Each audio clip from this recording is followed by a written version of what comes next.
Hey guys, today what I have for you is a Levia matchup. So with Levia, the sideboard remains the same, nothing to take up, nothing to put in. Here I'm just fidgeting because that's what I do. So I am considering whether to use Halo or Crown, because with Levia the matchup is a bit slower. I might have more time to charge my cards. So I don't really need the supercharge that Halo gives me, and more likely I'll need the Crown as a life buffer. This is where I'm also debating maybe I should run Skullcap instead, because Skullcap gives you 1 life and I don't really need the card cycling of Crown. Because most of the time my arsenal is going to be a Lumina. So yeah, I decided to go with Crown here because I already had Halo. I already decided that it's going to be a slower matchup and I don't need the Halo. So we're going to start. Okay, just a very small thing here. Instead of attacking with the red engulfing light, I attack with the yellow. Because it's the first turn, not much is going to happen. He's going to block out. It doesn't matter whether I play the yellow or the red. I just keep the red for future turns where the 3 or 4, if you block with an attack action, matters.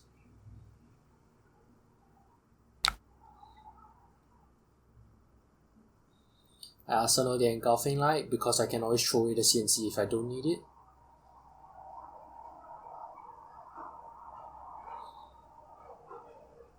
And it's a charge card, right? If I want to charge, I will use engulfing light to charge. I wouldn't use CNC. So one of the things I learned through playing a lot is CNC. You don't want CNC to be stuck in the arsenal. It's so bad. Like when you have your double Lumina and you have a CNC in arsenal. Oh, horrible. So here what I do is I could have done a lot of things. I could E-Strike, I could CNC, I could engulfing light Courageous Steelhead.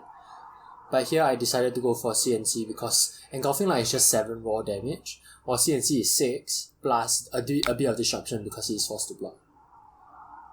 Here unfortunately I have to block with the Courageous Steelhead that only blocks for 2. Yeah, part of me was considering engulfing light, charge view of the Vanguard, and then Courageous Steelhead. But that wouldn't provide much disruption anyways. And the one thing I need to do with Levia is soften the blows until I get my Lumina combo.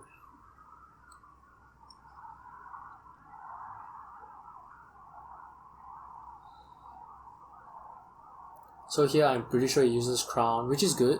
Another thing that CNC provides is not just arsenal destroying, it's not just disruption, it is the capability of CNC to leak damage. So most of the time when they Crown of Providence, they wouldn't block with an extra card because there's no reason blocking raw damage at that point. So here they come in with a Pulping, it's dominated, so I can't really block. It definitely has go again. So what I do is I look at my hand and I realize that, okay, I have a Soul Shield. I will pitch the yellow to Soul Shield because the blue can be used to block, and I'd rather have the yellow. In the second rotation.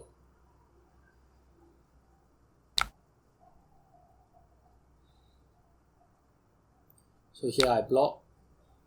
Then it comes with a Mandible Claw, which is very good. I'll just throw in the Take Flight, and then I'll play Time Snap next turn. So what Time Snap does is, it's a 1 card charge. So I wasn't really expecting the Graveling Growl, but I can't really do anything about it, so I'm eating it. The Time Snap here, the Time Snap potion acts as a 1 card charge, which I really value because I just threw 3 cards from my hand and I can still charge with a Time Snap potion. So that's the engulfing light in arsenal, and I know I have a Lumina, so my one goal is to get rid of this, to get rid of my arsenal so I can put Lumina in. So when he plays the Barraging Bighorn, what I'm looking at here is, it has go again unless it's defended by 2 cards from hand. So I'll block with Bolt of Courage and Engulfing Light, because if I block with Soul Shield, that means that he can throw something else at me. So I'll block this too, and then now the Engulfing Light comes in handy because our Engulfing Light charged the Soul Shield, and then I'll arsenal the Lumina Ascension.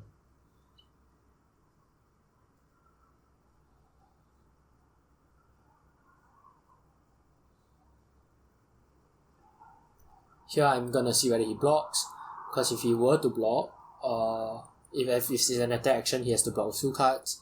If not, it goes into my soul, it charges up my Lumina.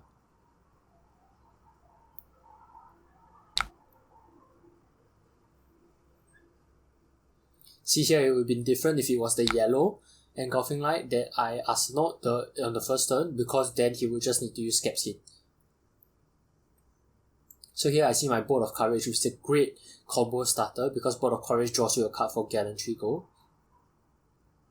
But I don't have my Beacon of Victory, so what I can do is just wait.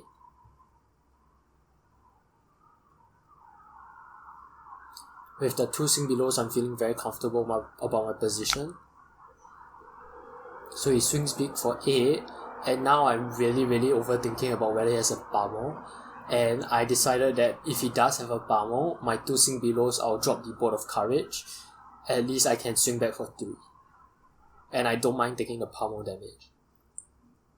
If it's a Pummel CNC, it would have been different. So here I'm considering, I decided that hey, I'm not going to play around the Pummel, I'll send the 2 Sing Belows, which is great because it lets me cycle 2 cards down. I'll send the yellow Bolt of Courage down, because I have a red. Now I draw a blue, which is, I'll send it down again. And then I drew a Whisper, which is great. So now all I got to do is Whisper, and I see 2 Beacon of Victories. At this point, I am presented with the option to triple Lumina Gallantry Gold. But when I do look at the number of souls, I have 3 souls with a time snap that's 4 souls. The double beacon would take out 2 souls. 3 souls with a time snap that's 4.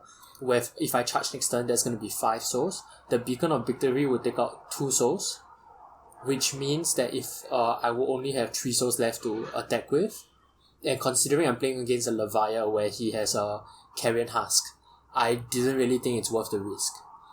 I remember squinting at the number of cards in my soul here because I couldn't really see it, but I decided not to risk it.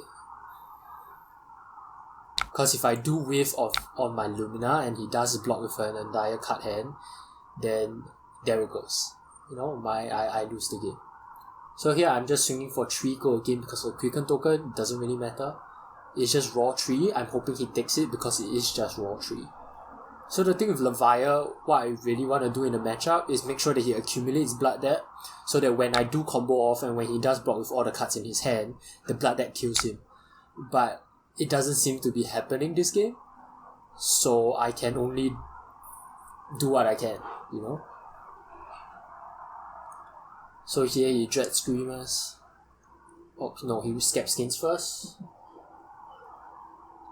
So now the only thing I'm afraid of in this right now is the CNC, which I haven't seen any yet.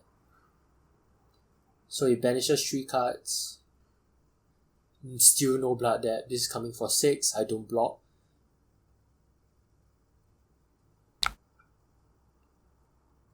So if the CNC does come, this hand with the Bolt of Courage Beacon of Victory is very useful against it, because of the fact that I can always just block with equipment and then throw a 3, and then Bolt of Courage will draw me the extra card to break Gallantry Gold. So as he comes at me for 6, I realize that hey, he has 1 more action point. If I need to block with my equipment, I can block with it at the last attack, because this doesn't have an on-hit effect. And he just gives me a swing big, which is great, because now that means that if I do block this, I get a Quicken token, which means that I don't have to pop my Snapdragon skills. So with 8, I throw all my equipment and I throw 1 card to make it 8. Do I want to see a CNC or a Take Flight at the end of the game? I want to see a Take Flight. So I cycle the Take Flight because I don't want to charge the Take Flight, because it's one of the chain starters that I can get. So because of blocking this swing big, I get to conserve my Snapdragon skills. So another consideration I was thinking here is Beacon of Victory. How many souls am I supposed to take out for this? If I take out 1 soul, it can be blocked by a Sing Below or Fate Foreseen. But I checked his graveyard, there was none of that. I don't think he will be running any of that, so I didn't. But there's another consideration where you actually do take out 1 more soul just in case he does have that defense reaction. Because if you don't draw the card, Gallantry go only at your Luminas only go for 24, and that's not enough to finish the game. Here I made a mistake. I popped Time Snap. No, the mistake wasn't popping Time Snap. The mistake was forgetting that I popped Time Snap and I have an extra action point. So the reason why I popped Time Snap here was because I want to pop Time Snap as early as possible so that I don't break the chain. If I were to break the chain, Skepsine Ladders can block a game, which might make a difference. So here is just a normal Lumina combo for 30. If I remember correctly, he was at 29, so this is lethal, so forcing him to block.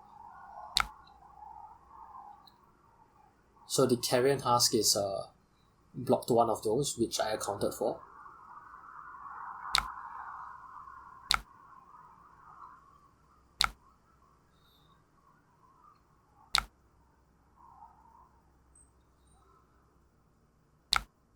Yeah, so the mistake I made was to forget about the Time Snap, which is horrible. Because let's say if I have a Beacon of Victory at the end of the game, that one soul might cost me the game. So with this life total padding, I learned from one of the coaches in Singapore, where if you have that life total padding, you should use it to make sure that you can end the game. So here I was considering, hey, I can take flight, Centauri Saber, but I didn't really know, he only has 1 blood depth, which means even if he were to block out, he only takes 1 damage. So I didn't really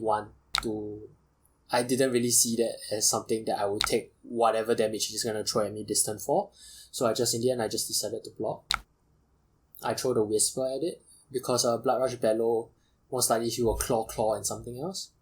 He throws me another claw. I throw the red Take Flight. The reason why I throw the red is because the blue Take Flight can be used to sabers, and if he blocks with an attack action, I can give it go again, and then swing with the other saber.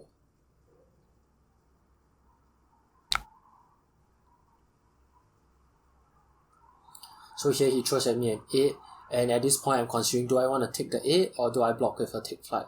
So the damage output I'm going to get from the 2 sabers are most likely 2 damage.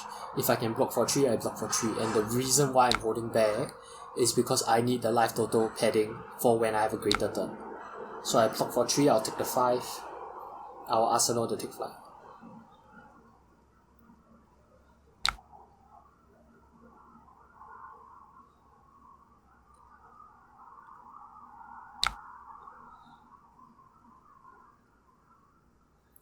So now when I look at my hand, I'm pretty happy because I have a Take Flight, Valiant Trust. So that's 4, 4, and 7.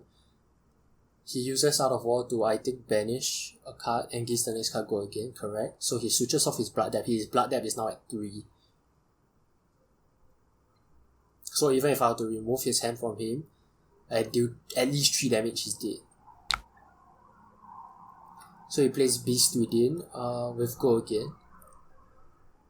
So I didn't block here because I know I'm going to win on my next turn. So the question, what I remember him having Soul Harvest, was it? Yeah, he did have Soul Harvest, and I was wondering why he didn't choose to play Soul Harvest. If any of the Leviathans out there, could you explain why Soul Harvest wasn't the right pick there?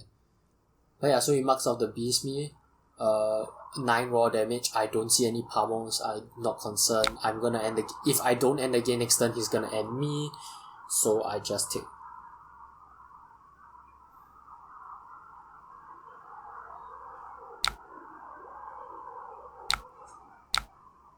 So here I go with 4.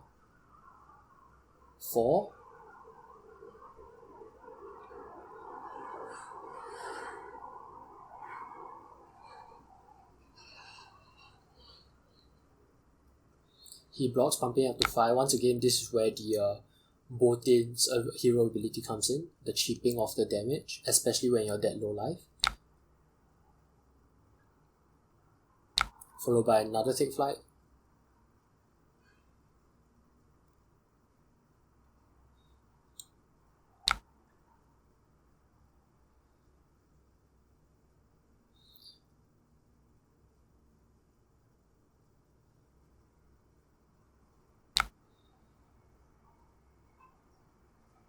followed by a Valiant Trust for 7. So you don't really want to go down to 1 life with Bolteen, because when you do go down to 1 life with Bolteen, all the breaking points matter because of Bolteen's ability. But once again with Levia, if you do have any cards in hand, you die to Blood Debt. So he says GG, and that's the game. So yeah, that's the Bolteen matchup against Levia. I'll see you guys next time.